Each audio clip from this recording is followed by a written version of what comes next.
Hello and welcome to another Doctor's Assistant 1 video. Today I'm doing a video on my collection, on my Xbox One collection of video games. It's not a very big collection, but yeah.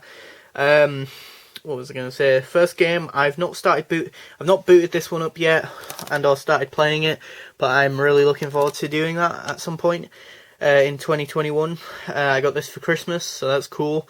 It says that it's optimized, or like there's a enhanced Xbox for Xbox One X, and that. So I wonder if that means as well for maybe Series X. I have no idea.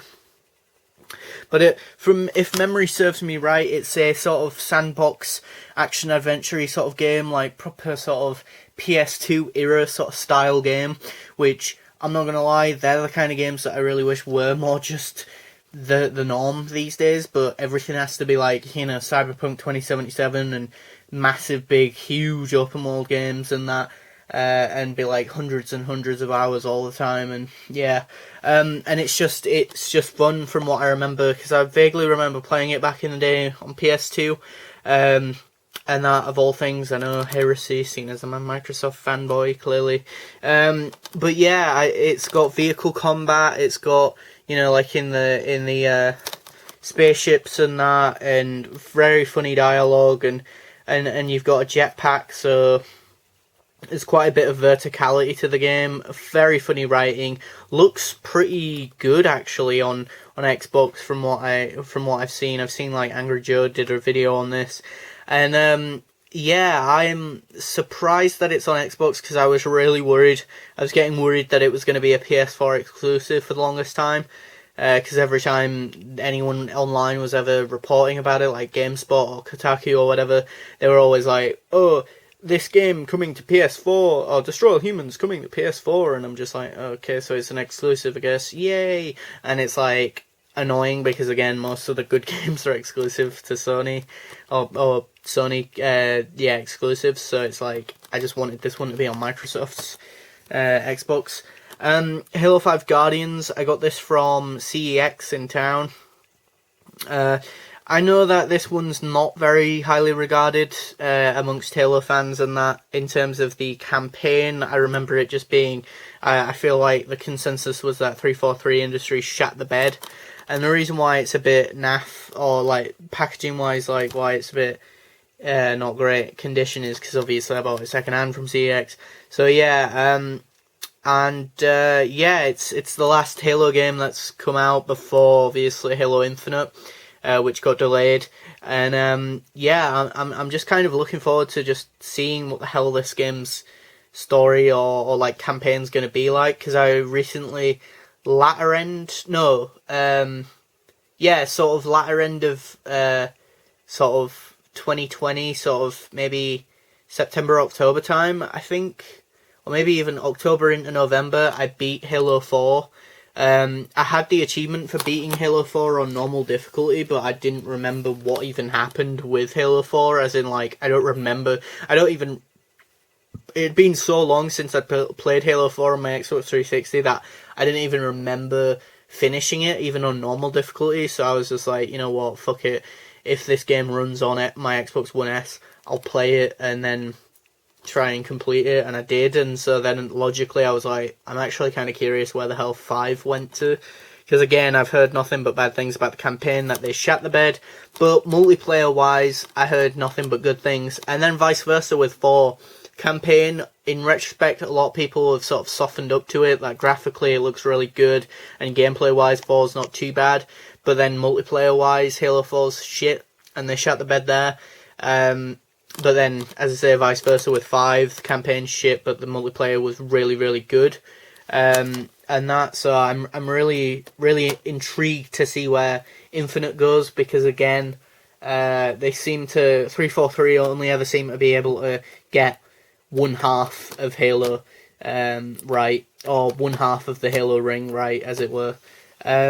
Moving on to the next game I've got Deadpool, which again is another game that I got from CEX, not the same time that I got Halo 5, but yeah, I originally had this on PS3 of all things, so again, I'm not a complete Microsoft fanboy, but yeah, this is just a fun sort of action adventure, run around, dick about game. Really, it's the only way I can describe it. The writing's completely all over the place. Or well, not all over the place, but frantic and chaotic. What do you expect? It's Deadpool, and yeah, it's a fun, arcadey, dumb, stupid, silly game. Really. What was I going to say? I think I completed it. This one, ironically, I completed near beginning of 2020. I remember sort of beating around sort of end of January, maybe beginning of February.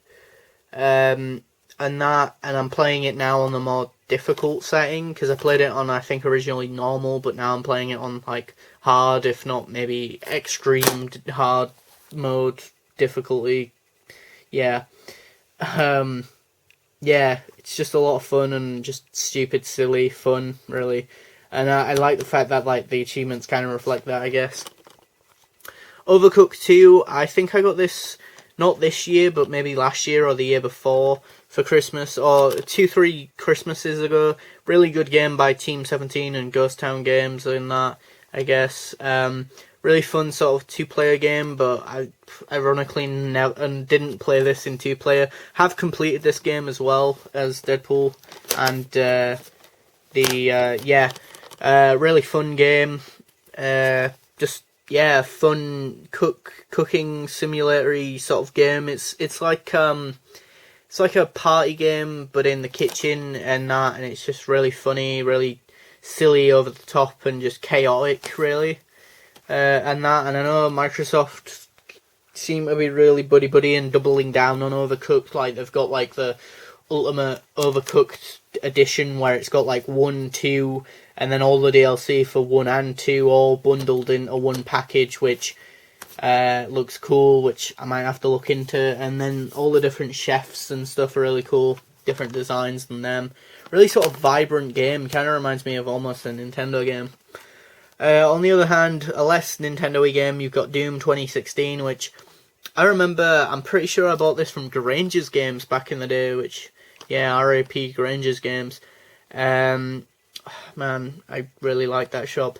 But yeah, this Doom 2016, which I think I beat in 2017, ironically. Haven't played Doom Eternal yet, really want to, but yeah, this is a really, really fun, frenetic, sort of first-person shooter. Just absolutely well done to the people at id Software and Bethesda. Just brilliant, gory, heavy metal, a metalhead's wet dream of violence and gore. If you're into the fatalities in Mortal Kombat and Black Sabbath and metal and that and Judas Priest and that shit, this is the game for you. It's proper hardcore music, and sawed-off shotguns and just killing demons and ripping them to shreds, and the Doomslayer just doesn't care for the story, which you shouldn't either, really. Last game I've got here is Sunset Overdrive. Oh, and I have completed Doom as well. I completed that game and that back in the day, or back in 2017 or whenever I started playing that game.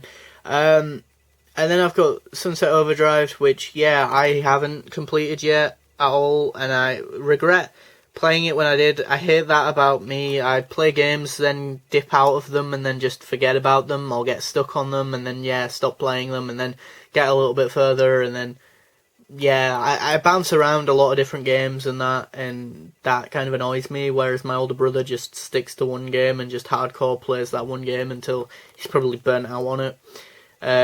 And that, unless he gets stuck in a game, I guess, but whereas I'm just the opposite. If I get stuck on a game, I bounce out of it. If I get bored of it, I bounce out of it. Or just generally, I bounce out of games. I play multiplayer games, I play single-player games, so I'm just bouncing between all manner of games.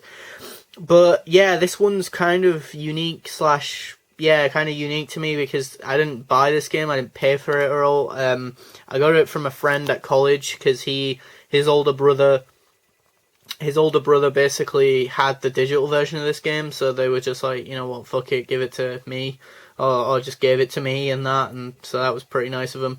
Again, I get the feeling that this is a very sandboxy game, from what I remember, and it's Insomniac again before Spider-Man, so this was like our version, Microsoft slash Xbox fans version of Spider-Man, but without Spider-Man, you know. Very sort of fluid, frenetic, again using that word, sort of movement around, traversal slash movement around the world, and really sort of Jet Set Radio meets sort of Radiohead punk, you know. I think it's probably the best way I can describe this game. Really just sort of mad about an energy drink company that goes sort of, for lack of a better term, tits up, and then mutants happen. Or the OD, I think they're called. Overdrive people or whatever, like, they're just, yeah. And then you've got melee combat as well. It's just ridiculously over the top weaponry, like Ratchet and Clank style, you know, like a gun that shoots out teddies with explosives, dynamite on it, and all manner of things. But then like a crowbar to like crowbar people and swing from, you know, like ledges slash steel pipe bars around the city, and then like swing around there, and then while shooting, and then jump off and chain that and kill them and that. So there's a bit of like almost Bayonetta slash DMC 5 sort of combat, Devil May Cry sort of combat almost in there. So yeah, those are the amazing 6 Xbox One games I've got.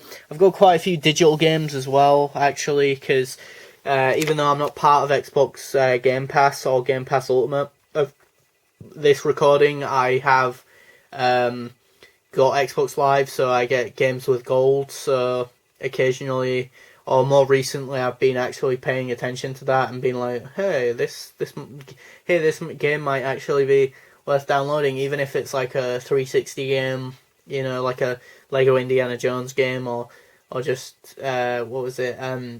Yeah, there was a Saints Row game that I'm really enjoying. Gat Out of Hell, you know, Johnny Gat, he's in hell, and that's kind of a sandboxy game and really just fun sort of thing. I think it was like a DLC, if not like a physical DLC slash standalone thing after 3, I think, but between 3 and 4, I think that's what that was. I think I could be wrong about that, but yeah, thanks for watching. Please do comment, rate, and subscribe.